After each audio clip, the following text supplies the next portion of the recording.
Welcome to Headphone News International Edition for Wednesday, January 22nd, 2025. National Energy Emergency declared by President Trump.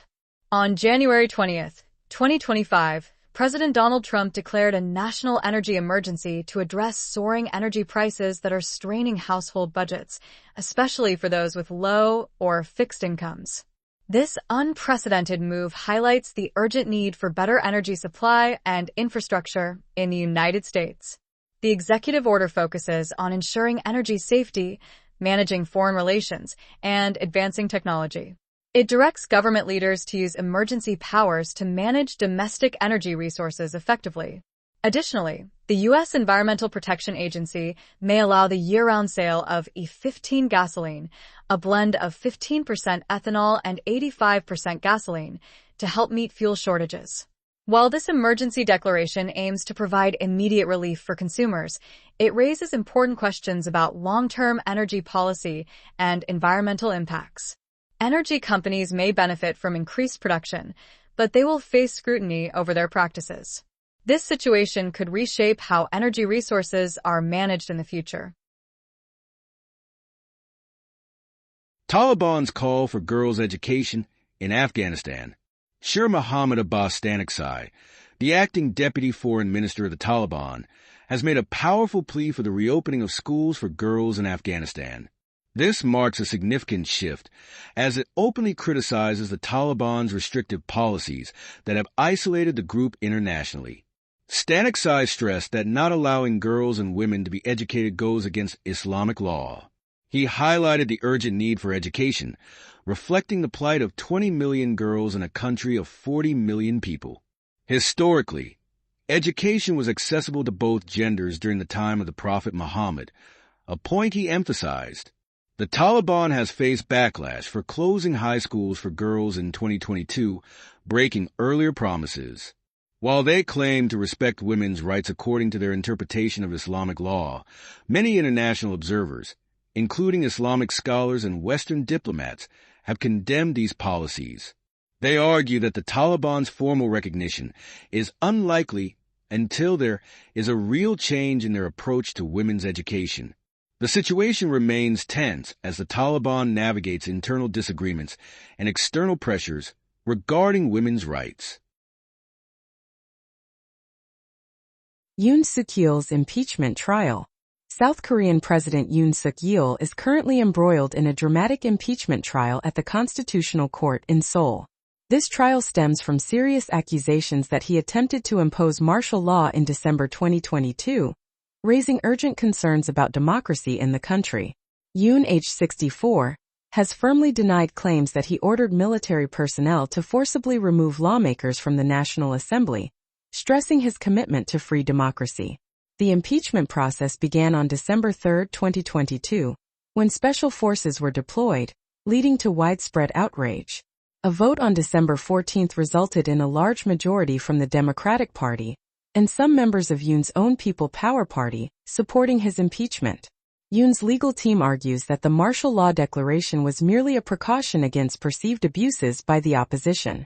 The outcome of this trial could reshape South Korea's political landscape, challenging the balance of power between the presidency and the legislature. As the trial unfolds, the public is closely watching its potential impact on Yoon's presidency and the future of democracy in the nation. China's investments surge in 2024. China's investments in other countries soared by 10.5% in 2024, reaching a remarkable $143.9 billion, as reported by the Ministry of Commerce in Beijing. This growth reflects a strong recovery for China's economy following the challenges of the COVID-19 pandemic. These investments, driven by companies eager to expand globally, are key to understanding international economic interactions. Factors like government support and strategic interests in sectors such as technology and renewable energy are fueling this rise. As China strengthens its trade relationships, it raises important questions about its economic influence worldwide. This announcement underscores China's commitment to engaging with the global economy and solidifying its position as a major player on the world stage. Lawsuits challenge Trump's citizenship order. Democratic-led states and civil rights groups are fighting back against U.S. President Donald Trump's executive order that aims to redefine birthright citizenship. Signed on January 20, 2025, this order could deny citizenship to children born in the U.S. if their parents aren't citizens or legal residents. The lawsuits, filed in federal courts in Boston and Seattle, involve 22 states, the District of Columbia, and San Francisco.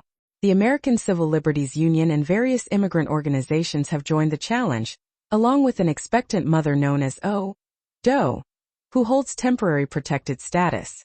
They argue that this order violates the Citizenship Clause of the 14th Amendment, which guarantees citizenship to anyone born in the U.S. Massachusetts. Attorney General Andrea Joy Campbell insists the president cannot take away constitutional rights. Losing citizenship could block access to essential federal programs like Medicaid and limit the ability to work or vote. New Jersey Attorney General Matthew Placken emphasizes that these lawsuits send a strong message about protecting residents' rights. Meanwhile, the National Treasury Employees Union has also filed a lawsuit against an order that makes it easier to fire federal employees for political reasons. These legal battles highlight the ongoing struggle over immigration policy and individual rights in America. Google Cloud and SandboxAQ join forces to revolutionize AI. SandboxAQ, a quantum startup from Palo Alto, California, has teamed up with Google Cloud to transform artificial intelligence. This exciting partnership will allow businesses to access SandboxAQ's powerful data models on Google Cloud, making it easier to analyze large datasets and automate buying and selling strategies. Jack Hidary, the CEO of SandboxAQ, pointed out that a staggering 80% of the economy relies on mathematical relationships, underscoring the vital role of quantitative AI in sectors like finance and life sciences. Recently, SandboxAQ raised $300 million in funding, boosting its valuation to $5.6 billion, with support from major investors like Fred Alger Management and T. Rowe Price. Meanwhile, Google is making strides in quantum computing, announcing breakthroughs in new quantum chips. This collaboration marks a pivotal moment in integrating advanced AI into cloud services, promising to enhance data analysis and decision-making across various industries. Boeing and Norsk e-fuel join forces for cleaner aviation fuel. Boeing is partnering with Norsk e-fuel to pioneer eco-friendly aviation fuel, a major leap towards cleaner skies. Announced on January 21, 2025, this collaboration supports one of Europe's first large-scale facilities that convert renewable energy into liquid fuels. With Boeing's investment, the production of sustainable aviation fuel, or SAF, will accelerate in the Nordic region and beyond, aligning with the aviation industry's goal of achieving net zero carbon emissions by 2050, as highlighted by the International Civil Aviation Organization. Norsk e-fuel aims to produce a new jet fuel called electro-SAF, which can reduce greenhouse gas emissions from air travel by over 90% compared to traditional jet fuel. This focus on fossil-free energy is vital for cutting aviation's carbon footprint. This partnership not only underscores a commitment to environmental sustainability, but also positions both companies as leaders in innovative fuel technology. Steve Gillard, Boeing's Regional Sustainability Director, emphasizes the importance of renewable energy sources in this effort, paving the way for a greener future in aviation. China's Vice Premier at the World Economic Forum. At the World Economic Forum in Davos, Switzerland, on January 21, 2025, China's Vice Premier, Ding Xuexiang, emphasized that China is not looking for a trade surplus. Instead, he expressed a strong desire to import high-quality products to ensure balanced trade. Ding cautioned that protectionism can lead to negative outcomes, highlighting the importance of global trade benefiting everyone involved. As concerns about China's economy grow, GDP growth is projected to slow from 5% in 2024 to 4.5% in 2025, with challenges like a property crisis and weak consumer demand. Fears of potential tariff hikes from the United States, especially under President Donald Trump, have contributed to a significant drop in foreign investment in China last year. Ding's participation at the WEF signals a crucial engagement with global leaders, aiming to reassure investors about China's commitment to economic stability and openness. The discussions at the forum are vital, addressing pressing global economic uncertainties and the role of technology in enhancing lives. What could this mean for the future of international trade? Netflix's record growth and future prospects.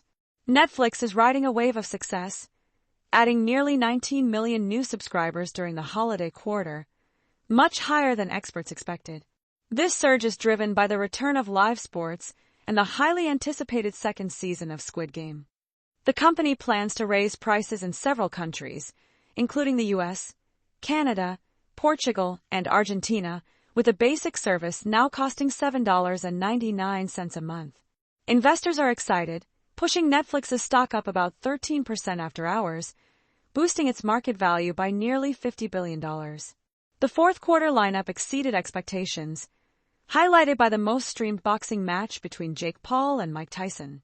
Despite challenges from the COVID-19 pandemic and Hollywood strikes, Netflix has resumed production of popular shows like Wednesday and Stranger Things.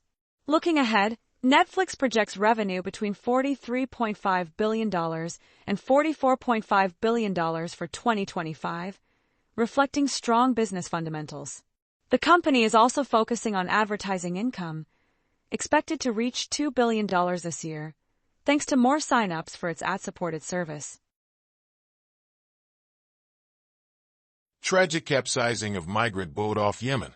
On January 21, 2025, a heartbreaking event unfolded off the southern coast of Yemen, claiming the lives of 20 Ethiopian migrants, including 9 women and 11 men. Their boat, carrying 35 migrants along with a Yemeni captain and his assistant, capsized near Al-Hajjaj due to fierce seasonal winds. While some survivors reached the shore, this tragedy highlights the ongoing humanitarian emergency faced by migrants in the region. In just 1 year, over 60,000 migrants arrived in Yemen, revealing the scale of this crisis. The International Organization for Migration has reported more than 3,400 deaths and disappearances along the eastern route since 2014, with many lives lost to drowning. Abdizader Isoev, the IOM's chief of mission in Yemen, stressed that this incident serves as a grim reminder of the dangers migrants face in their search for safety. Yemen, a key transit point, is known for its perilous coastal waters, worsened by ongoing conflict in Ethiopia. This tragedy calls for urgent international cooperation to protect those at risk and address the humanitarian challenges faced by those seeking a better future. Trump's second term begins with bold moves. On January 21, 2025, President Donald Trump launched his second term with bold actions aimed at transforming U.S. foreign policy. This inauguration marked a significant shift from President Joe Biden's administration, as Trump sought to reverse many of Biden's decisions. He claimed he could end the ongoing Russia-Ukraine war within 24 hours, raising concerns among European leaders about negotiations that might favor Russian President Vladimir Putin. In the Middle East, Trump expressed doubt about the fragile ceasefire between Israel and Hamas, highlighting the humanitarian crisis in Gaza, where over 46,000 lives have been lost due to airstrikes. He also lifted Biden's sanctions on Israeli settlers in the occupied West Bank, continuing his pro-Israel policies. In Asia, Trump's reference to North Korea as a nuclear power sparked anxiety in South Korea, where officials emphasized that North Korea should never be recognized as nuclear-armed. Additionally, he proposed a hefty 60% tariff on all Chinese goods, raising fears of a potential trade war. Trump signed an executive order delaying a law requiring ByteDance, the owner of TikTok, to divest its U.S. operations, suggesting that the U.S. should benefit from the platform. Finally, Trump announced plans to withdraw from the World Health Organization, claiming it misled the world about the COVID-19 pandemic, a statement denied by both the WHO and the Chinese government. This inauguration day set the tone for an administration focused on aggressive foreign policy and a return to the America First agenda. What could this mean for global stability? Microsoft and OpenAI's $500 billion AI venture. Microsoft has teamed up with OpenAI, Oracle Corporation, and SoftBank Group to launch an ambitious joint venture, investing $500 billion in new artificial intelligence data centers across the United States. This initiative aims to strengthen the U.S. position in the global AI race, especially against competitors like China. Since 2019, Microsoft has had special rights to develop infrastructure for OpenAI, but this new partnership will allow OpenAI to expand its capabilities with Oracle's support. Named Stargate, this venture will operate as a new entity, with OpenAI holding an equity stake and governance rights. Masayoshi Son, the CEO of SoftBank, will chair the board overseeing this project. While Microsoft will remain a key technology partner, it will not provide equity funding, retaining exclusive rights to OpenAI's application programming interface, which is vital for developers. This strategic move highlights the importance of innovation in AI, promising significant impacts for industries and society. That is all the news for today. Thank you for listening to today's headphone news. News summary brought to you by AI.